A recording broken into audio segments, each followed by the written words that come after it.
البدع والأهواء، أهل البدع العقائدية وأهل البدع السياسية.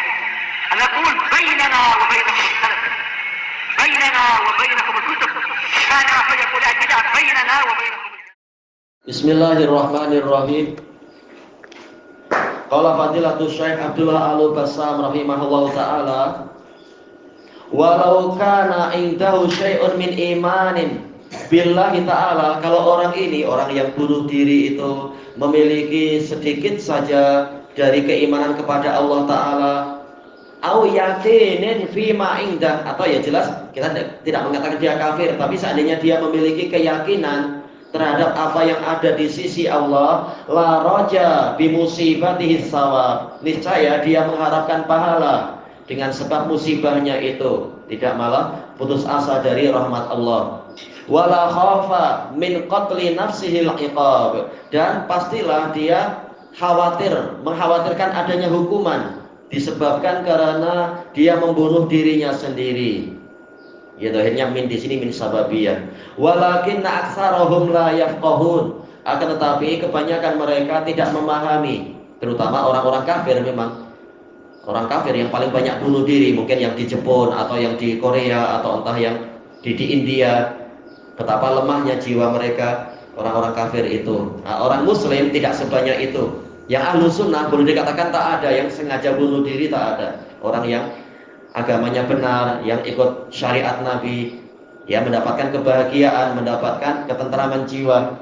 Belum pernah kita dengar ada yang dia ahlu sunnah kemudian dia sengaja bunuh diri, kecuali karena syubhat, seperti yang pernah terjadi di tempat sana tatkala terjadi jihad itu, baik yang di Indonesia ataupun yang di Yaman. Ada sebagian pelajar mengatakan, saya mau masuk surga, bukankah kita siap dapat surga kalau kita mati? Akhirnya dia keluar tanpa usaha apapun, ditembak mati. Nah, betul, itu pemahaman yang keliru. Nabi mengharapkan mati syahid, tapi tidaklah menyerahkan diri macam itu. Kalau masing-masing menyerahkan untuk ditembak, siapa yang akan menegakkan agama kalau macam itu? Harus berusaha bertahan, berusaha berlindung sambil menyerang musuh dan tidak bunuh diri. Baik. Terus suicide bombing udah sama, dia bunuh diri. Iya. Dia diyakini apa? Dia sendiri yakin dia akan mati, bom diletakkan di perut. Dia sendiri yakin, oh ini saya tak akan selamat. Itu bunuh diri, tak boleh. Kenapa? Bomnya tak dibalik ke musuh aja banyak-banyak. Kenapa harus diletakkan di perut dia? Kalau orang membanding, contohnya kalau membanding granat, ya sadar dari ilmu mulanya, membanding granat, tapi seorang Turki ambil granat kemudian dia bunuh dia, itu bukan bunuh diri. Ya itu bunuh diri memang. Nah, maksudnya kan tengah berperang, dia selamat kayak tengah berperang, jadi itu ada saat kumpulan tu ada musuh baling granat, bom tangan, tapi dia nak diselamat yang lain dia. Nah, itu ada pembahasan di kalangan ulama. Kalau dari kalangan Malikiyah, mereka merojihkan boleh demi keselamatan orang lebih banyak, boleh mengorbankan 1 atau 2 jiwa demi jiwa yang lebih banyak. Cuma kalau yang macam tadi memang tak boleh ya, kalau menyengaja bunuh diri. Tapi yang ini kalau Malikiyah membolehkan. Kalau tak ada cara lain, tak ada barang apa, tak ada besi-besi apa, ya dia mengorbankan dirinya demi orang yang banyak. Memang ini khilaf sejak dulu. Kalau Syafi'iyah tetap melarang, tapi kalau Malikiyah melihat dari maslahat yang lebih besar. Adapun kalau yang tadi memang sengaja membunuh orang, tapi memang dia sengaja bunuh diri sendiri juga. Sementara boleh jadi yang mati bukan hanya orang kafir, mungkin orang-orang tua yang tak boleh dibunuh, atau bayi-bayi juga kena, wanita yang walaupun kafirah tapi tak boleh dibunuh juga boleh jadi kena, namanya pembunuh diri di tengah kota misalkan, atau di dalam kapal terbang. Nah, ini tak boleh, intihariyah. Adapun di kalangan sahabat, mereka tidak yakin mereka pasti mati ketika menyerang, seperti Az-Zubair Ibnul Awwam tatkala perang Yarmuk langsung menembus pasukan musuh dan nanti boleh balik lagi luka tapi tidak mati dan berjaya membunuh banyak sekali musuh. Kembali kepada keterampilan. Bukan seperti yang tadi, memang yakinlah, namanya bom di dalam perut, diletakkan di perut, jelas yakin mati dia sendiri. Dia sendiri yakin dia akan mati. Iya. Tidak ada yang disambut. Iya, dia ada yang cerita memang dia disemangati oleh pemimpin tandemnya macam itu. Ya. Cuma masalahnya kalau pemimpinnya lebih berilmu, berarti lebih tahu tentang surga. Mestinya pemimpinnya yang kasih contoh. Tak mau, pemimpin tak mau. Kalian aja yang berbuat. Padahal dijamin masuk surga katanya. Mimpi juga. Pemimpinnya tak mau untuk bunuh diri, tak mau. Pakai bom bunuh diri. Baik, kemudian disebutkan di sini yang keenam, faedah yang keenam, qauluhu haramtu alaihil jannah. Hadis qudsi, Allah Ta'ala menyatakan, aku mengharamkan atas orang ini tadi surga. Taqaddama annal ahsan fi mithli hadhihi nusus. Telah berlalu pembahasan bahwasannya yang paling baiknya di dalam mensikapi, di dalam memahami, menyikapi atau memahami nas-nas seperti ini, ibqa'uha ala tahwiliha, membiarkannya untuk tetap nas ini menakut-nakuti, wa zajriha, dan untuk apa istilahnya, menghardik orang, bila takwil, tanpa penakwilan. Ini memang bukan takwil, tetapi untuk meletakkan, menggabungkan antara dalil ini dengan dalil yang itu. Wahwa madhabu jumhuril ulama, ini madhab jumhur ulama, dan ini adalah madhab Imam Ahmad. Tidak perlu ditakwil, tidak perlu apa. Baik. Tapi yang rajih adalah madhab yang lainnya, yaitu untuk menggabungkan antara dalil ini dan dalil yang lain. Nah, dijelaskan diharamkan surga bukan selama-lamanya. Selama dia masih memiliki asal iman, masih mungkin untuk masuk ke dalam surga sebagaimana orang yang membunuh orang lain. Baik. Makanya Syekhul Islam bahkan dalam Majmu'ul Fatawa beliau menyatakan memang untuk masalah menakut-nakuti ini baik, tapi tak boleh kita menakut-nakuti sampai kita menjadikan sesuatu yang tidak kekal, kemudian kita katakan ini kekal sesuai dohirnya. Jelas hadis dijelaskan oleh hadis yang lain lagi. Memang wajib kita biarkan agar dalil itu menakut-nakuti orang, tetapi jangan sampai kemudian menimbulkan sesuatu yang orang jadi salah paham. Oh, berarti kekal dalam neraka seperti kata Khawarij. Padahal dalil yang lain menunjukkan masih mungkin untuk diampuni orang yang membunuh orang lain ataupun orang yang membunuh diri sendiri. Cuma jangan sampai penjelasan tadi menyebabkan orang jadi meremehkan masalah ini. Nah, kita ingatkan, memang mungkin akan masuk surga, tapi berapa lama menunggunya kita tak tahu. Seharinya aja 1000 tahun, siapa yang mampu bertahan? Baik. Kita masuk ke kitab yang baru, yaitu tajuk baru. Qala al-Hafidz Abdul Ghani Al-Maqdisi rahimahullah, Kitabul Hudud. Batasan-batasan atau hukuman-hukuman yang bersifat fisikal. Al-hudud jam'u hadd. Wa aslul hadd al-mana'. Asal dari hadd adalah penghalangan atau pembatasan. Terkadang hadd artinya adalah wasf, sifat. Wa huwa ma yahjuzu baina syai'ain, sesuatu yang menghalangi di antara dua benda.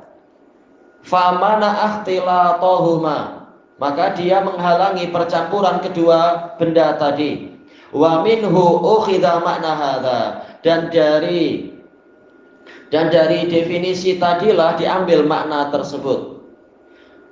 Wa ammal hududu istilah, adapun hudud secara istilah, fahiya uqubatun muqaddaratun syar'a, yaitu hukuman-hukuman yang telah ditetapkan secara syariat. Mungkin 10 atau mungkin 40 atau 80 atau mungkin berupa rajam dan semacam itu.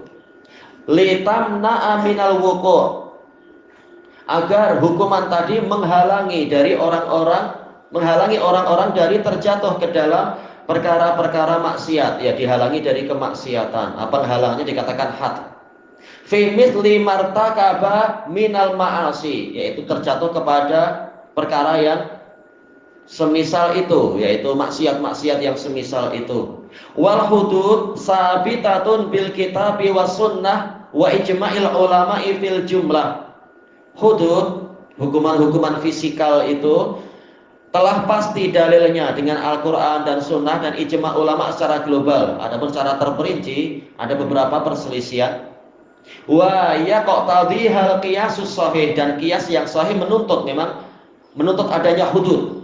Karena terkadang memang ada orang boleh untuk ditahan dari maksiat dengan kitabun yutla, terkadang dia tidak mampu ditahan kecuali dengan apa? Penguasa yang ganas, penguasa yang menegakkan hukum-hukum fisikal.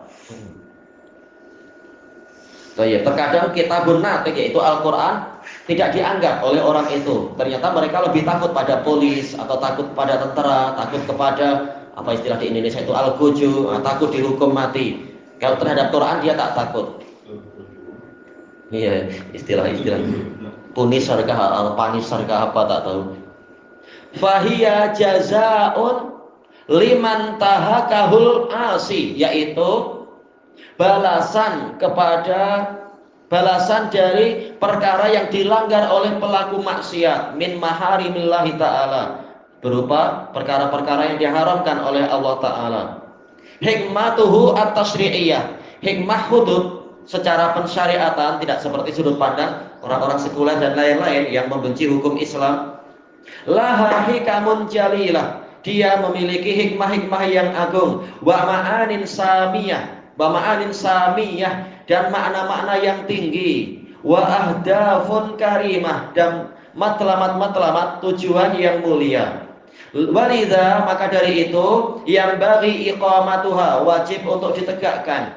Kalau tidak hukum Allah ditegakkan, hukum Allah tidak ditegakkan, muslimin akan dihinakan oleh orang-orang kafir, dan Allah boleh jadi akan menelantarkan mereka karena mereka menelantarkan hukum Allah. Lida'it ta'dib, karena ada faktor untuk mendidik, wat tathhir, dan menyucikan, wal mu'alajah, dan pengobatan, la li ghardit tasyaffi wal intiqam, bukan dengan tujuan untuk tasyafi, pemuasan jiwa, ataupun intiqam, yaitu sekedar ingin membalas dendam.